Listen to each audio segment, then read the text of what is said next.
అందరికీ నమస్కారం. ముందుగా నార్త్ ఇండియన్ జర్నల్ సొసైటీ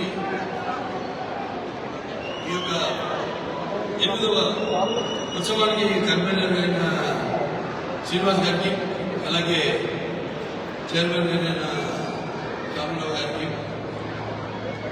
అలాగే అధ్యక్షులు శ్రీహరి గారికి, మిగతా కార్యవర్గ సభ్యులందరికీ ఇవాళ ఈ యొక్క ఉత్సవంలో ముఖ్యంగా ప్రారంభం నుంచి ఒక శుభ ప్రారంభమైంది. ఈ యొక్క 8వ ఉత్సవం ఆ రోజు మొదటి రోజు దీప ప్రజ్వలనం జరిగింది. ఆ రోజు మరి స్వాతి నక్షత్రం అంటే నరసింహస్వామి ఆయన పుట్టిన నక్షత్రం. ఆ రోజు నా చదువు మీదుగా పండితుల వేద మందిరాలు ఉచ్చారణ జరిగింది. అది ఆ తర్వాత అక్కడే ఆ రోజు వెంకటేశ్వర శ్రీనివాస పద్మావతి కళ్యాణం జరగడం స్వాతి నక్షత్రంలో.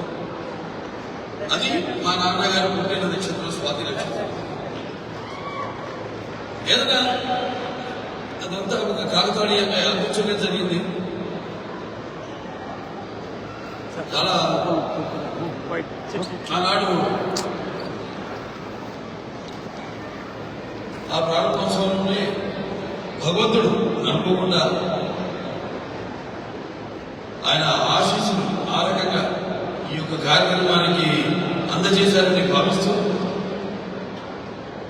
మరి సుందరసాగర్ ఈనాడు ఇదే వేదిక మీద ఈ ఎన్టీఆర్ ఇంటర్నేషనల్ గ్లోబల్ నెట్వర్క్ వారి యొక్క ఆధ్వర్యంలో ఈనాడు నాన్నగారి పుస్తకాలు 2 నా చేతుల మీదుగా ఆవిష్కరింపబడి నాక్స్ వారి సౌజన్యంతో అదొక 2వ అదృష్టంగా భావిస్తూ మరి నాడు సుందరసాగర తీరాలు దాటి ఖండాంతరాలలో తెలుగు భాష సంస్కృతి దీపాలు వెలిగించి మాతృభూమికి కీర్తి ప్రతిష్టను ఆర్జించి పెడుతున్న నా తెలుగింటి ఆడపడుచులకు అన్నదమ్ములకు మీ అందరికీ నా హృదయపూర్వకంగా నమస్సుమాంజలు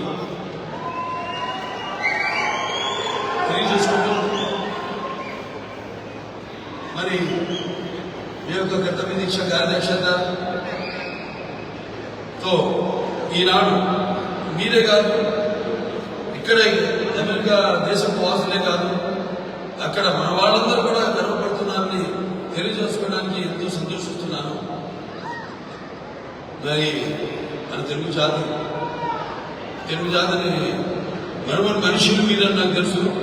ఏనాడికి తెలుగు చేతులు శాతవాహనుల నాడే ఎలా తలదన్నీ జరిగింది తెలుగు చదువు. కాకతీయుల కనగంలో దిగంతల ప్రతిధ్వనిస్తూనే ఉన్నాయి. వీళ్ళ నేర్చడం అనుకుంటే వినబోయి తెలుగు బిడ్డ. అలాగే విజయనగర రాజవీధులలో రత్నాలు రాసులుగా పోచి వ్యాపారం సాగించారు బీహార్లో నాడు. కాసటి బేతడి చదివి ఖాతరు తిరుపు తెలుగు వారికి ఆది కావ్యాన్ని అందించాలని ఆంధ్ర మహాభారత రచన సంహిత మంత్రులయ్యా ఆర్థిక నిర్ణయం ఆనాడు ఆయన ప్రారంభించిన బృహత్ ప్రయత్నాన్ని సాఫల్యం సాధిస్తూ భారతాన్ని రాజనీతి శాస్త్రంగా నవరస మందాకిని గమనించాడు కవి బ్రహ్మతి కన్నా.